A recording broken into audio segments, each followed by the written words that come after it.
بسم الله الرحمن الرحيم. النهارده ريفيو الماتش الزمالك وسموحه، ورايحين الماتش النهارده ان شاء الله. نتمنى ان يكون يوم جميل. معانا محمد حسن ودكتور محمد، وان شاء الله يبقى الحظ حلفنا.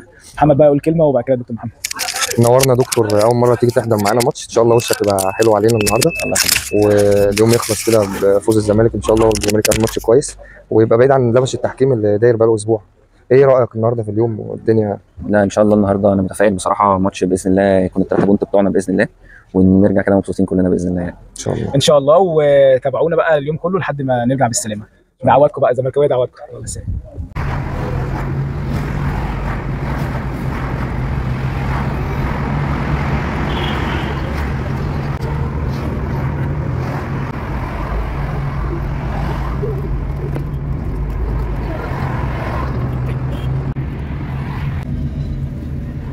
احنا كده وصلنا عند محيط الاستاد. زي ما انتم شايفين بقى هنشوف ركنه. في اقبال جماهيري النهارده، نتمنى يكون في اقبال. احنا شايفين طبعا الجماهير والاعلام والحاجات الجميله. منتظرين بقى ايه، نشوف الركنه ونشوف بقى ايه الدخل. احنا كده بقى عدينا للمرحله بتاعه التفتيش وداخلين بقى باب الاستاد.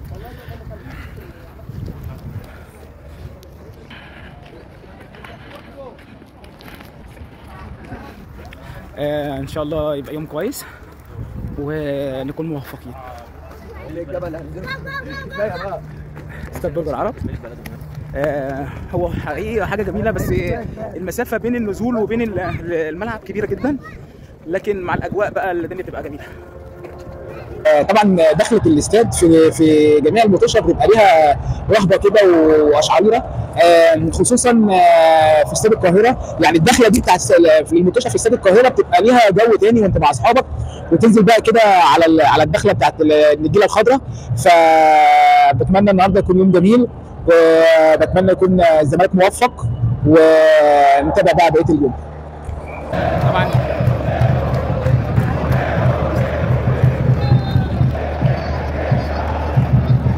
الحكم صفر. ان شاء الله ماتش موفق.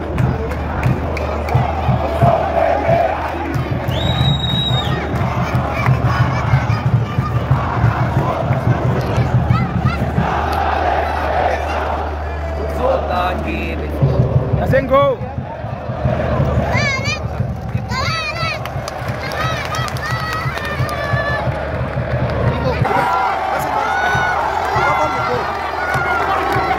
الجون الاول في دقيقه 2. الجون الاول في دقيقه 2 ومش بدايه موفقه، ودي حاجه كويسه ان في دقيقه 2. اتمنى يتم على خير وتبقى حلوه.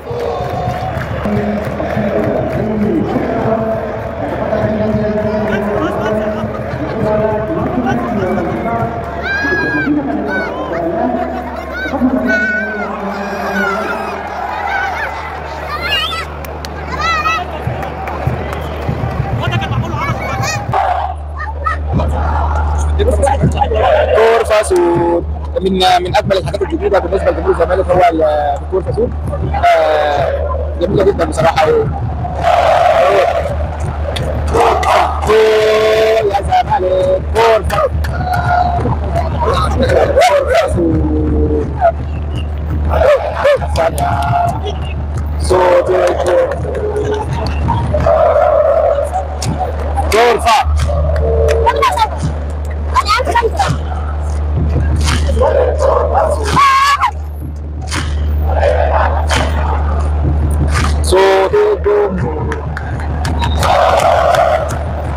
غرفة يا زمالك، غرفة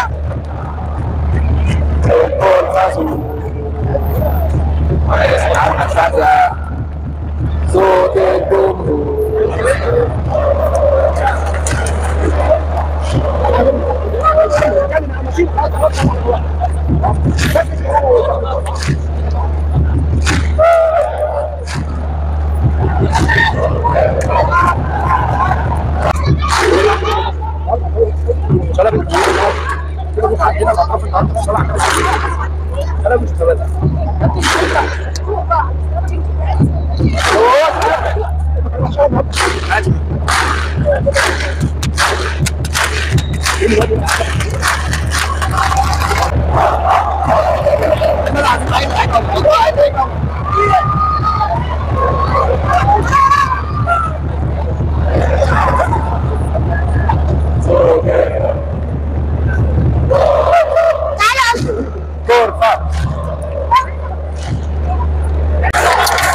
الدقيقة طبعا 20 الدقيقة 20 زي ما احنا متعودين في المطوشة اذا كان في الاهلي او في الزمالك.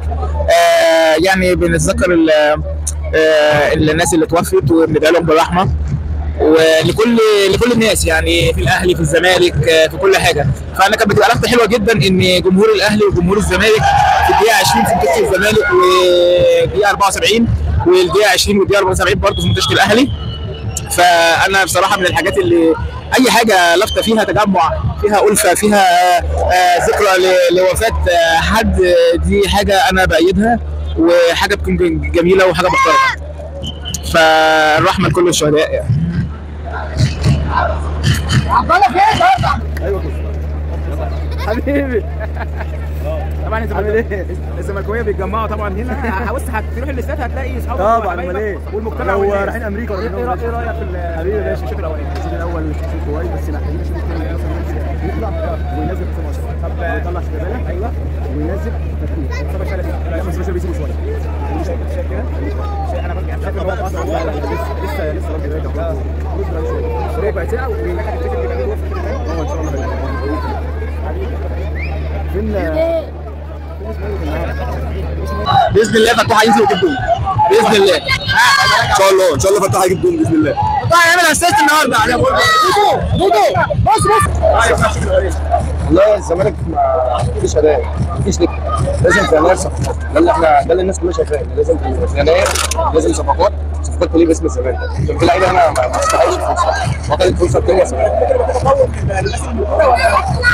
شايف في ناس اخذت فرص بما فيه كفايه، وما اعتقدش ان هيجي منها اكتر من كده.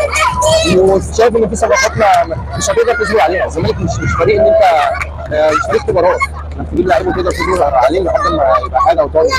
انت المفروض فريق بطولات محتاج صفقه تيجي تلعب تيجي تشيلك بالذات الاجانب. اتمنى اشوف ده في يناير. انا اتمنى الزمالك يكون معانا شويه بس والله يكون في عونك.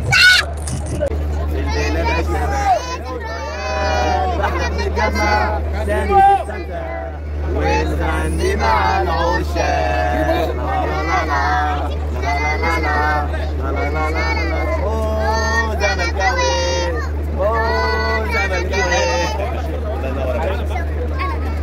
يلا قول اللي انت عايزاه. قول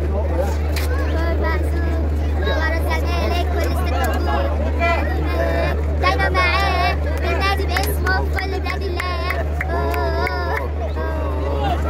جمهور الزمالك في كل مكان ان شاء الله صغيرين كبار 2-0 ان شاء الله 2-0 ان شاء الله. عبد الله سعيد الشوط الثاني ياخد باذن الله يا رب.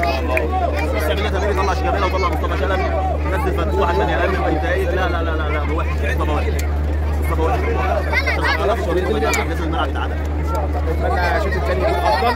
ودي فقره كده لجمهور الزمالك. جمهور الزمالك صغيرين كبار، هو حب في القلب وملوش دعوه بالسن، ملوش دعوه باي حاجه.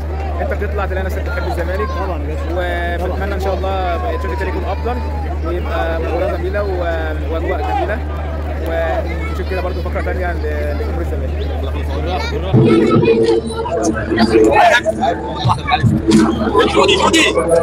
جمهور الزمالك في كل مكان.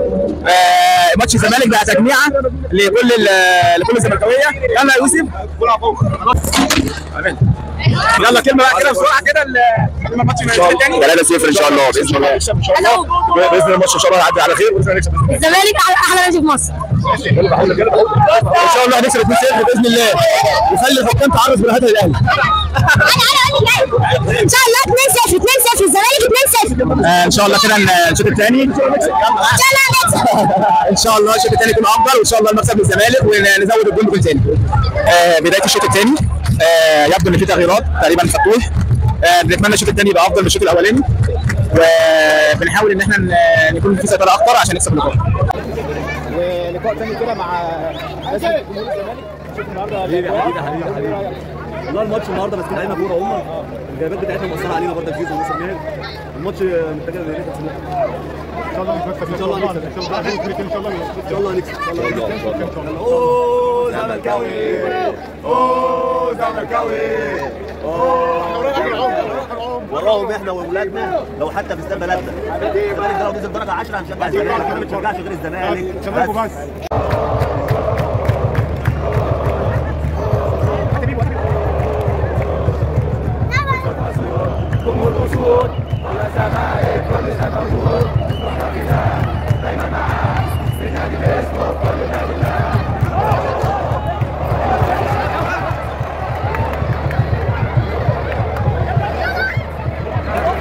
والله العظيم عبد الله بضم جدا.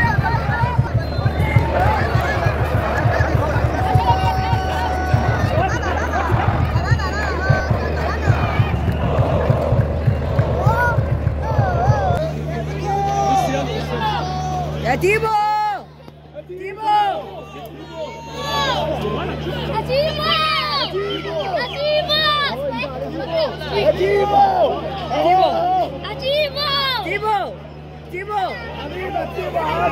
صورتنا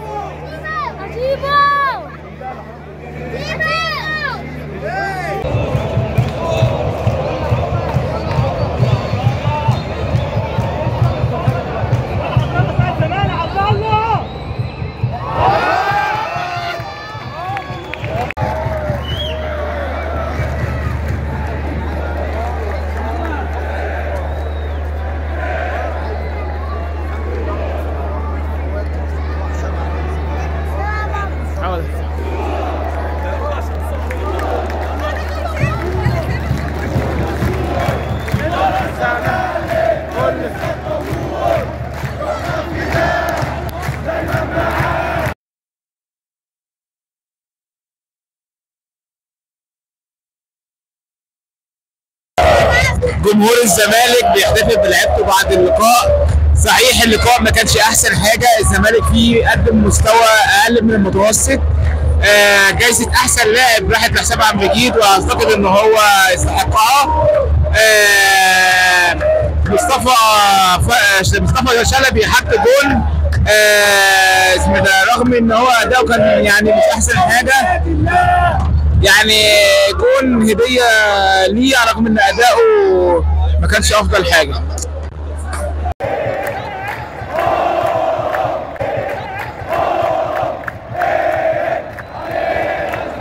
الهدف الثاني مصطفى شلبي، هدف لا يدل على اداؤه في اللقاء نهائيا.